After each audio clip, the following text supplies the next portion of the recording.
Hello and welcome. It's time for What's Brewing with me, Pooja Talwar. I hope you've got your cup of coffee, tea, nimbu pani, whatever keeps you happy. So let me invite my guest. He needs no introduction. We saw him in Khuda Hafiz, and it's Shiv Pandit. And yes, I've just sent him an invite, and he should be with us any minute now. And we saw him in Selection Day, Shaitan.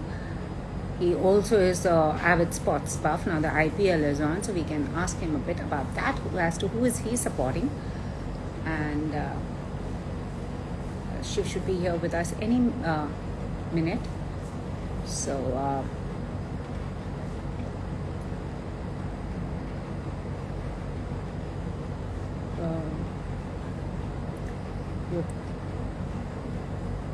okay, I've sent him a request again, so he should be with us. Oh yes, he has.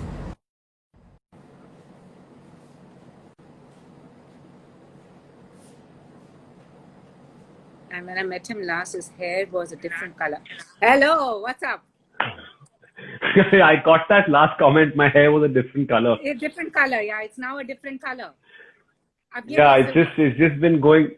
But don't ask. It's just changing shades with the changing day, changing weeks and changing time. I mean, it's just going into a crazy loop of its own. But yeah, I'm just experimenting and just having fun, yeah, Pooja. But good to see you again. Prepping for a new role. It just could be a new role also. I don't know. I mean, I'm actually trying some stuff out for something actually, to tell you the truth. Usually you don't get that. You can apparently do it on the computer as well, but I thought I'll just try and see what it actually looks like in person. So yeah, maybe the next time we chat, I'll probably have a different look altogether. I know you just might have purple hair or maybe blue hair, but it's looking better. Well, right now, yeah, definitely. Right now, actually, it's a little olive green. It's a little olive green right now. I mean, I think the last time we spoke, it was some yellow or something like that, but now it's a little olive green. And talking about hair, have you had any hair-raising tales that you can narrate to us? Any hair-raising tales? I think the last 4 months has been a very hair-raising experience. And on a daily basis, there's something new and crazy which keeps happening. So yeah, I mean, hair-raising tales as such. Well, yeah, I actually did. I had an accident in Kargil. I was shooting for Shershaah, and we were on bikes, Sid and me and a couple of other people, and he's still pretty upset. He still gets upset about with me about that. And we were like riding off to some place, and something happened. The front tire of my bike skidded, and it went off the road. So I went bam. I fell on the road like that. And right behind me was Siddharth, and Siddharth, in order to avoid me, so I don't get killed, he veered, and then he fell, so he got the bad end of it, and he still reminds me about that every time we meet. But yeah, that's been pretty hair-raising, yeah. Oh my God, boys will be boys. Glad everything is safe and sound. But Khuda Hafiz, your last film, received such rave reviews. Now there's a part 2 also coming out as well. So, I mean, lovely rave reviews that came in, yeah, for the film. I mean, the fact that the producer has found it economically, viable to even announce a second part and to go ahead with it. And I know for a fact that it's happening because Farooq has started writing it, and it's done the numbers for them in terms of the views from the platform and stuff like that. So, and Kumarji is somebody who'll only take this step when it's a financially viable decision. So yeah, it's been a big plus for everybody involved, and really grateful to the audience for that. And everybody had thought that OTT platforms say doom ho jayega, but the films are doing well, and people have been pretty clear about what they have liked and what they haven't. Yes, I think that's you've hit the nail on the head, because I think the audience, even if they're sitting home, they're not going to just sample anything which they don't like. So I think Khuda Hafiz has proven that it's done so well. I mean, there was a BARC. I'm not sure about the body which actually did the rating review, but between the 1st of July and the 20th of August, it was the most viewed film, second most viewed film after Dil Bechara, on any of the across all OTT platforms. Which so that's a pretty big win. I mean, in that 50-day period, if it's the second most viewed film, it's a pretty big win, I would say. Yeah, and it's amazing because a big a film headlined by popular stars didn't sink in too well. If it had happened in another time, other films like maybe a Khuda Hafiz would have been struggling for shows in comparison to that other film. But here, I just feel it's kind of balanced everything out. Yeah, Pooja, to tell you the truth, really grateful to God on this one and to the entire team, because I think all of us involved in this film, including Farokh, when I speak to Farokh, he has the same thing to say. He's like, Shiv, after Allah ke bande, although I was working constantly, but I was really looking for a big win, So it's after this Khuda Hafiz ka win, Farokh, Vidyut, Ahana, me, everybody involved, it's like that sigh of relief has really happened, because we didn't really go into it thinking we're winning or not. We just went into it, giving our best, and we made a nice film. But the crazy response that it's gotten, it's just been such a sigh of relief, and so grateful, for that. So happy for you. And somebody's also asked, what are your other projects? Anything that you can discuss? Because I know everybody's a little hush-hush about stuff. No, I mean, I have, it's pretty much out in the open. I'm doing a film called Shersha, which is still in post-production. That's up for release. I have a web series coming out with two lovely people, Prateek Babbar and Simran Kaur Mundi. They're in the web series with me. So these are the two things which should be hopefully, in the coming few months, these should be one should be able to see these two projects. And somebody's asked about how are you keeping yourself fit and healthy during quarantine? I know you've been running at Siri Fort, around Siri Fort. Yeah. Well, yeah, guilty as charged. The thing is, so initially, I was working out at home, and I was sort of doing what everyone was doing, the body weight workouts and stuff like that. But the thing is, so I happen to be in Delhi at the moment, and Delhi just recently has opened the gyms. They've officially opened gyms, I think a few days ago. So I've been working out at this one particular gym where the owners very kind enough to let me use the gym when there's nobody there. Okay. So I actually go with a trainer and I work out all alone in the gym. I mean, let's see how long this lasts, because, once the frequency of people start coming to the gyms and all that, there'll be none of these free times anymore. But right now I'm taking advantage of the fact that there's not too many people coming. People are a little hesitant. People are sort of, being careful, but that's fine. But I'm taking advantage of that, and I'm going at a time when there's nobody there. And also there's IPL on, catching any matches, and who are you supporting? Well, I've always been a Mahendra Singh Dhoni fan. I've Chennai Super Kings is a yeah. Well, he is just a treat to watch. I mean, I've always liked, and it's so consistently, he's been such a cool guy with that cool expression, on the field, and it's wonderful. So yeah, Chennai would be definitely one of my favorites. I like watching when he's playing. I mean, he's a big fan of his. And when Dhoni retired at 1929 from 7:30, what did you go through? Because everyone experienced different emotions at that moment. I felt a little bad because, there was this whole thing of the people trying to, at one point I felt people were trying to push him to retire, with the amount of media that was that, and people started saying that it's time for him to retire and stuff like that. So I wish that hadn't happened, because this man has given us so many memories and so many accolades on the world platform.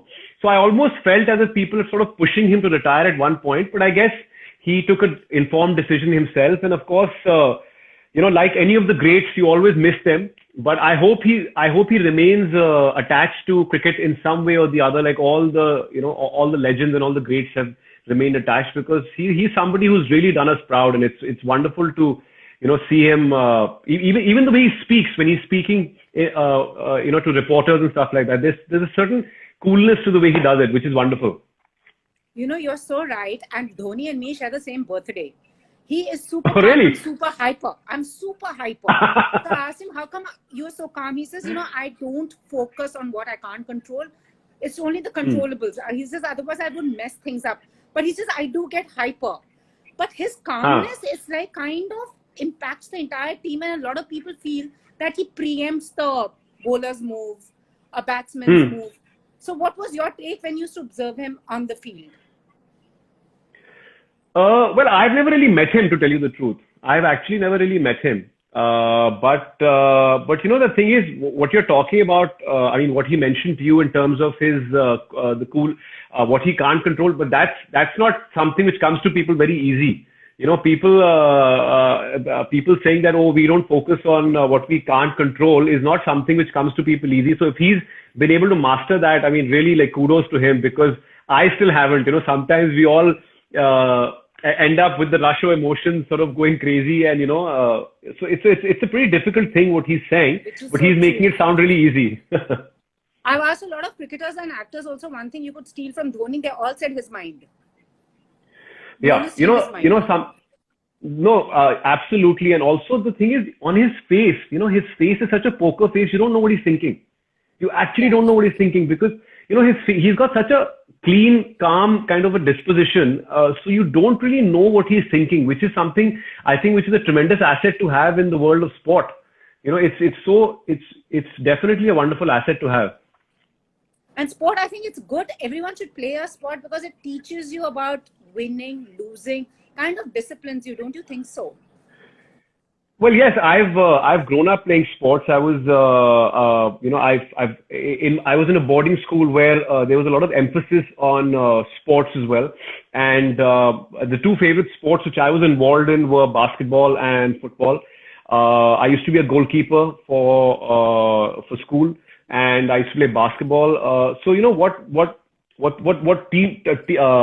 these sports actually teach you with a lot of confidence, and at the same time, there's a lot of teamwork is key. And I think it's really people who've played sports. I miss playing sport now because the facilities in school and stuff like that. I used to love playing basketball and football.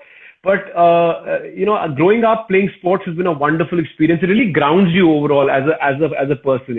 It gives you a very different perspective, because playing sports is and just that euphoria of which you share with your teammates.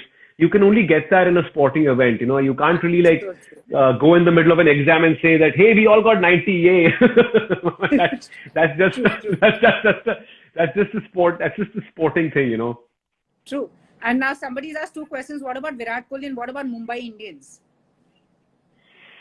Well, Virat Kohli is a terrific overall player. There's no doubt about it. And but I mean, if you so the Virat, I would say, would be the complete opposite of a Dhoni in my mind, because a Virat is like if Dhoni is cool as a cucumber, then Virat is hot as a volcano, and both have assets in that sense. I mean, I know for a fact that so many players from different countries actually are a little taken aback because of the aggression and the which Virat brings on the field, and that really throws them off. So that is Virat's asset, and he uses it very well, and that's what kind of gets us to win those matches. And somebody asked about Mumbai Indians. Well, Mumbai Indians, it's a great team. It's a great team. I mean, they've had some great bowlers. They've had some wonderful bowlers actually in the past, and I mean, I would say it's a nice team, but I definitely am a CSK fan. There's no two ways about it. Cheers, so I mean, totally. And other than that, somebody's asked you, how do you keep positive? How do you keep yourself positive, and especially during these anxious times? I've gone through so much rejection in my life that at one point I was like, listen, man, the thing is, do I want to do what I want to do? So the answer to that came back to me. Yes, I want to do what I want to do. So, am I going to let rejection define me? Was my second question to myself. And then I was like, no. The thing is that I think oftentimes what people misunderstand is that let us say, if somebody has said no to me, but that somebody is not the only person in the industry, or he's not the only person around, right? There are thousands of people around, thousands and thousands of people around. You just have to be, and what happens is, we end up taking rejection so much to heart that we don't sometimes wake up and see the other opportunities which are available to all of us, to us around, to us around. So you just have to remember something, that if somebody says no, you have to just be relaxed and tell yourself that there'll be 10 more doors opening. Just look out for those doors. So I used to feel pretty bad about that, bad about stuff earlier, but nowadays I just tell myself maybe it wasn't meant for me and I move on. There's something that I also need to imbibe, because kabhi mera koi interview miss ho jata hai na, and I'm like, correct, big one. Person got it. What did I do wrong? And I feel so bad. But then in the larger scheme of things, it doesn't make a difference. It doesn't make a difference. It really doesn't make a difference. And maybe a better one will come along, and it really is like that. The main thing is, Pooja, I told myself long time ago that, listen, I don't want to have a plan B. Okay, because if I have a plan B, I'll always keep thinking, chal, this is not working, maybe I'll try a plan B.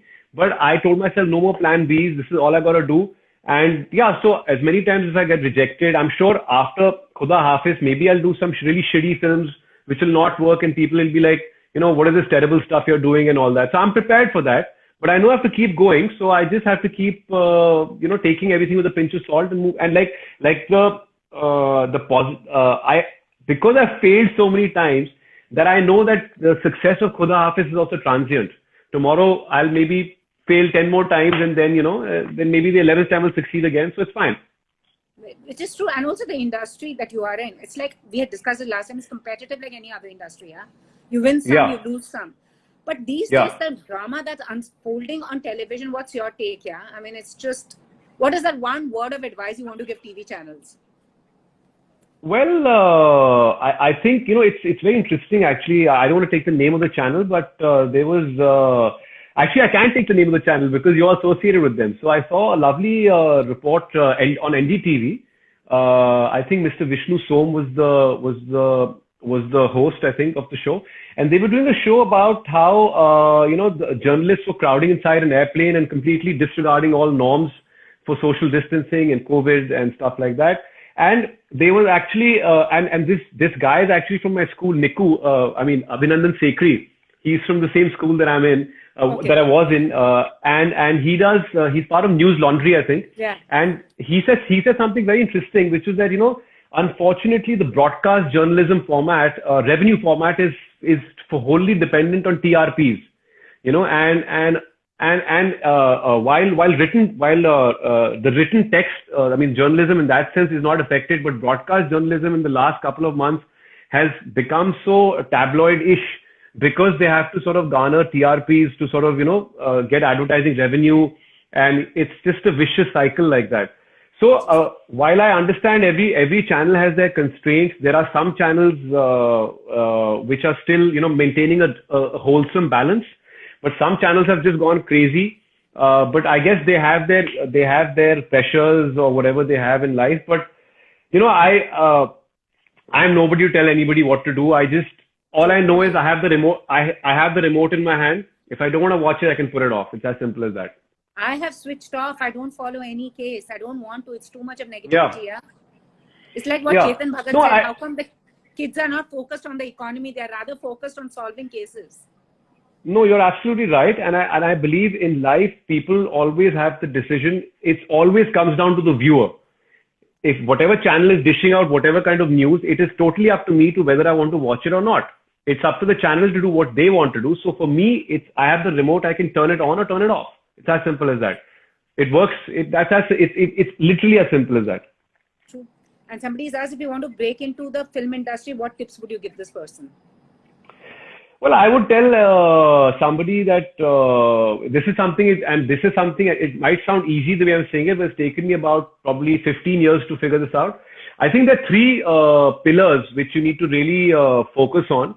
One is financial, second is emotional, and I think the third one is, I spoke about this to somebody else recently. It was financial and emotional stability.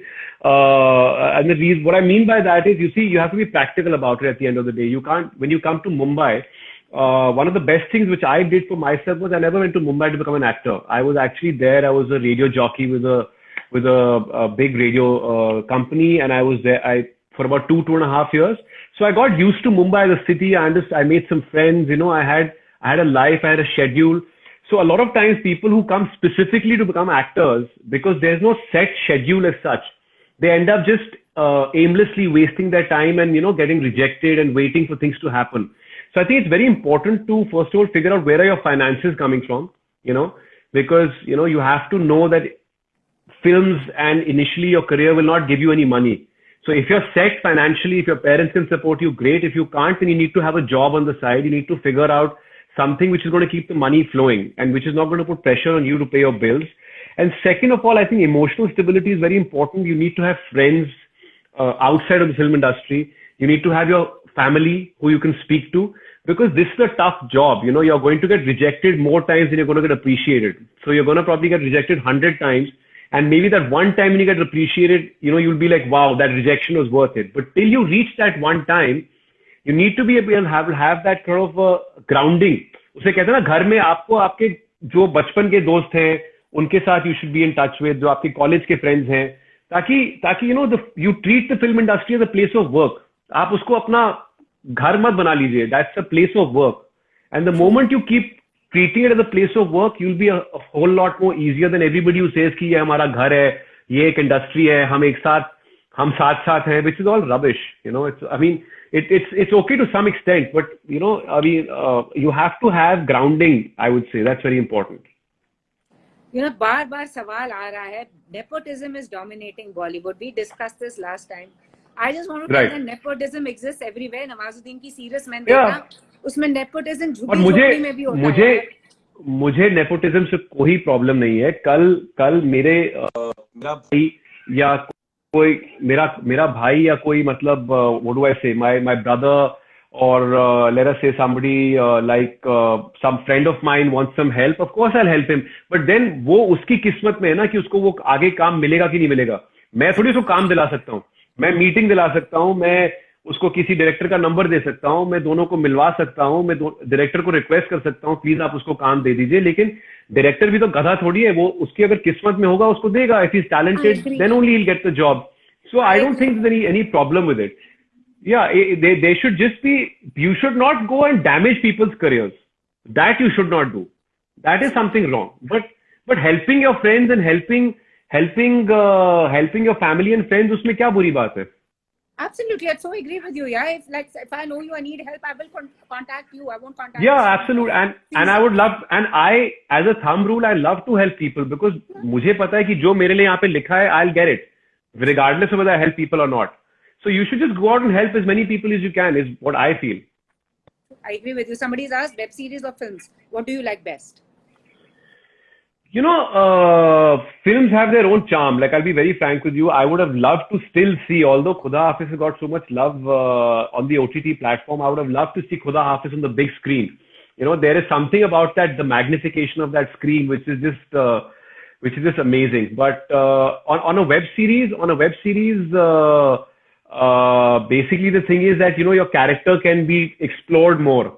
So as an actor, you can bring in certain more nuances, which you could not possibly have done in a limited time in a film. Sometimes a film you have to be a little more crispy with your characterization. And I mean, the way it's written also, it's that the characterization on a feature film is more concise and compact, But in a film, on a web series, you've got like 10 episodes to sort of, play with your character. So which is something great. True. And lastly, somebody's asked, coffee or tea drinker? I have black coffee sometimes, yeah. The black coffee कैसे P लेते हो यार? Very easy. It's very easy. I love black coffee. It's just like a cafe. No, I know. I actually love. It's actually very good. I used to drink a lot of coffee once upon a time in my life, but now I have very little. I drink maybe a cup a day. And I have been introduced to the wonderful world of oats milk. So oat milk is very delicious. Yeah, and it's got a certain sweetness to it. So you can put a little bit of oat milk in your black coffee and you really don't need to add any sugar because the oat milk itself has a little bit of sweetness in it. चलो try करेंगे. Oat milk हो गया पहले, almond milk था, coconut milk, oat milk. Coconut, I'll tell you, Pooja, my nighttime dessert, it's so tasty. So घर में you take that वो जो सूखा वाला कोकोनट है ना उसका you make coconut milk which is very simple. वो अंदर से white निकाल के पानी डाल के you make milk and strain it. उसमें थोड़ा हल्दी डाल के and you put 1 teaspoon of honey. It's delicious. So coconut milk with haldi and little bit of honey. It's tasty. It's very nice. It's good for you also. It's a little high in fat, but it's better than having a dessert or it's better than having something like having some junk food. Coconut milk with haldi and honey is like a terrific. Anti-sugar people. Are you also anti? नहीं ऐसा कुछ नहीं है. मैं तो लोगों को वही कहता हूँ कि when I come across people जो कुछ भी खाते हैं don't put on weight ना and then they say hi यार हम तो weight नहीं put on करना है. I get really upset with those people. मेरा मन करता है कि बंदूक लेके उनको गोली मार दूं because the thing is I love eating food. I'm a big time foodie and in a parallel universe I think I just want to be a halwai and sit in my own store and eat Indian sweets all day. And not gain weight. Hold that thought. And not gain weight. I know. Wonderful chatting with you. All the very best, Chef. Hope to meet you in Thank you, Pooja. Same. Take care. See you soon. All right. Bye. Take care. Thanks so much. Bye. Bye.